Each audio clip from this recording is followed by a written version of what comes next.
Now let me go to our affairs. Àwọn bàbá mi méjèèjì. They are popular affairs. They are well known. Àfà ni wọ́n lórúkọ, ayé mọ̀ wọ́n fine, wọ́n yáyì. Kánú mo ń gbẹ́sẹ̀ lèyàn ni mo lè bá wọn gbẹ́sẹ̀ lèyàn bí. Àmọ́ mo mọ̀ pé ariwo yìí bá wọn gbẹ́sẹ̀ lèyàn. Now let me ask you this question, sir. Bẹ́ẹ̀ ṣe jẹ́ ẹni tó lórúkọ. Afẹ́ ni o, ẹ ń ṣe content creator ojú ọ̀nà Islam lẹ́wà o. But whether you like it or not, people will criticize you. Sometimes you say the truth and people will still tackle it. In fact, ẹni tí ò ní mọ̀ nípa tẹ́ ń sọ ni ó mọ̀ tackle ẹ o. Ẹ lè ṣe topic kan step in, you are very sure about what you are talking about with evidences, and someone that is not even on that path tí o mọ̀ nípa ìmọ̀ àní gbẹ́nu sọ̀rọ̀ ẹ tún máa wo prophet yẹn tó sọ̀rọ̀ yẹn àjọ ọmọ kékeré ó lè jẹ́ ọmọ kan tí o tí tó sì ń gbowó oúnjẹ ńlẹ̀. Now the question is, how do you deal with public prayer, criticism and social media while protecting your peace and spiritual life? Báwo lẹ ṣe ń ṣe láàrin all this criticism online and tẹ́tẹ́ try láti protect irú ẹ̀yin sin ẹ̀fẹ́ náà wà rárá jẹ́jẹ́ lọ́mọ èkó ń lọ ni. Now ẹ̀fẹ́ ẹ̀kọ́ there will be people online that will attack you. How do you balance it while protecting your peace and this people ẹ̀wọ́n kẹ́ sọ̀rọ̀ báwo lẹ ṣe ń balance méjèèjì tí ò fi sún yín látọjọ́ ẹ̀. Assalamu alaikum wa rahmatullahi wa barakatuh. Suratul Baqarah aya 143. Ọlọ́run bá wa sọ̀rọ̀ ń bẹ̀ wípé wa kadhalika ja'alnakum ummatan wasata. Ó ní mo ṣe yín ní ìjọ tó máa wà láàrin méjì. Ẹ ní ṣe àṣejù, ẹ ní ṣe àṣeètò. Gbogbo tí ń jẹ́ Islam pátá òun náà ni balancing the equation. Tó o bá ti lè balance equation, tó o balance láàrin ayé àti ọ̀run, o ò rí ẹ̀sìn ṣe. Tá bá ń sọ̀rọ̀ nípa pressure àbí attack àbáwọn nǹkan tá a máa ń rí lórí ayélujára, àyà yìí ti kọ́ wa lẹ́kọ̀ọ́ wípé tá bá fẹ́ bínú ká má bínú kọjá àlà, tá bá fẹ́ sọ̀rọ̀ ká má sọ̀rọ̀ kọjá àlà. Gbogbo ń tá a lè ṣe tó lè mú wa rí ìyọ́nú Ọlọ́run, a tún lè ṣe tó lè mú wa rí ìbínú Ọlọ́run. Ohun tá a lè ṣe tá a lè pàtẹ́wọ́ fún yàn torí ẹ̀ pé lágbájá ó mọ̀ ṣe dáadáa, ó tún lè ṣe tá a máa kàn án lábùkù lé lórí. Tó bá wá rí bẹ́ẹ̀ àfi ká balance ìbínú wa.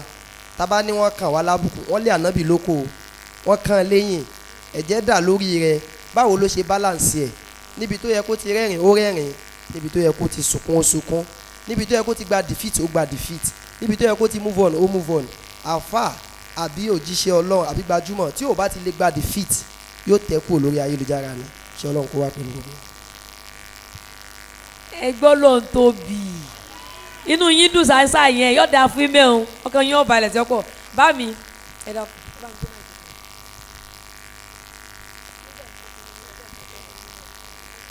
Assalamu alaikum wa rahmatullahi wa barakatuhu.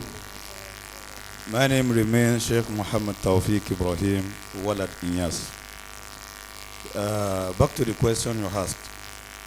You said, how do we cope with public pressure? That's a question on its own. How do we cope with criticism is another question. Then the third question is, what is the third question?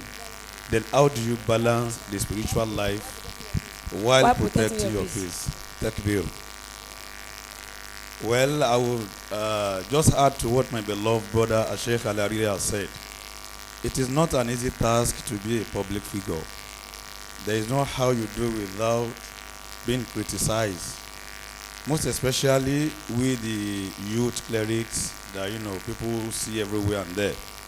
There are so many things that you love to do, but because of your popularity, your personality, your kind of person, it will be very hard for you to do it at some certain points. I'm not talking about negative aspects, but at the same time, even the positive ones. There are some people that believe you as a sheikh, you don't need to put on a trouser, for instance, which I personally love to do. There are some places that you would love to go just to make yourself happy, to feel comfortable and all. But your personality may not allow you to do that. It is not against Islam, but people will see it as something else. So we are bound to be criticized. Maulana Sheikh Ibrahim radiyallahu anhu. Ẹ pariwo yẹn á sì dáadáa. Mi dẹ̀ fẹ́ sọ Yorùbá, wẹ́n ti jẹ́ n padà sọ Yorùbá. Sheikh was highly criticized. We read a lot of books, a lot of articles, a lot of things. The way Maulana Sheikh Ibrahim was being bullied. Despite the fact Sheikh Ibrahim was well known as a great scholar. He accepted every bully. Through that, he was able to gain a lot of people to Islam, and most especially to Tariqa Tijaniya. Secondly, let me use myself as an instance. There was a time like that, I can use my experience to talk to people. Few years ago, a lot of people here would know about what I want to say. There was at a program, and one alpha, as you said, there's not how big you are. There are some people after you. Then there is not how small you are. You have some people behind you. So I just did my lecture. I dropped the mic. I won't mention them. The alpha take the mic and he was trying to, roughly. And all sort of, a lot of people know about the story here. People were expecting me to say one or two things about it. The reason why I didn't say anything about it, it is because I know where I am. I know where I am going to. I know what I have in mind. I know my focus and determination. I do not allow any form of criticism or bully to affect that. We can only accept all these things with patience. Let me just give you an ayah in the Holy Quran. Quran says, Allah says in the Holy Book, Ya ayyuhalladhina amanu isbiru wasabiru warabitu wattaqullaha la'allakum tuflihun. Taba tẹ̀lé ayah yìí dáadáa.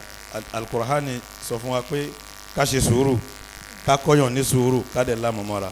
Èmi ní rọ̀ tẹ́lẹ̀. Ẹ̀ríkẹ́gbà tẹ́ sọ pé Sheikh Al-Hariri àwọn gentle. Ẹ̀ríkẹ́gbà sọ pé mi gentle. Àmọ́ ń ta gbé dání ló jẹ́ gentle. Fassalamu alaikum. Wa alaikum salam. Ẹ gbọ́ lọ́n tóbi ẹ dákun. Ẹ mọ tó wá ti sọ máìkì lẹ́bẹ̀ẹ́ mọ gbọ́ lọ́n tóbi ní kí ni Ọlọ́run gan mọ̀ dùn. Ẹ dákun yóò bá ń dá fún ti ọ̀pọ̀. No, well, I'm very pleased with your answer. I am very pleased because I like Mojukuro these days. Ló ń fa káàfà kan sọ̀rọ̀ tán. Káàfà mi wá máìkì pé kò rí bẹ́ẹ̀. Kódà kó mọ̀ rí bẹ́ẹ̀ mọ́ sọ mbẹ́ o lọ sọ lóde mi. Ó pò mẹ́ni ọ̀gbọ́dọ̀ tún di àfàtà. Bọ̀tọ́ bàbá ní sùúrù tó fi àyè ní sùúrù dàrú. Àfà náà lòde ibòmí wedding wọ́n pèsè ọ̀nà wà ní àwọn kẹjọ́ kìnìún àwọn làwọn ọ̀rọ̀ sọ wà lábàdé. Kò ní dáká mọ rírú ẹ̀. Tó ẹ dákun ẹni tẹ́ mọ́ ń ṣe báyìí dákẹ́ bá change Ọlọ́run bá fún yín lọ́wọ́. Now,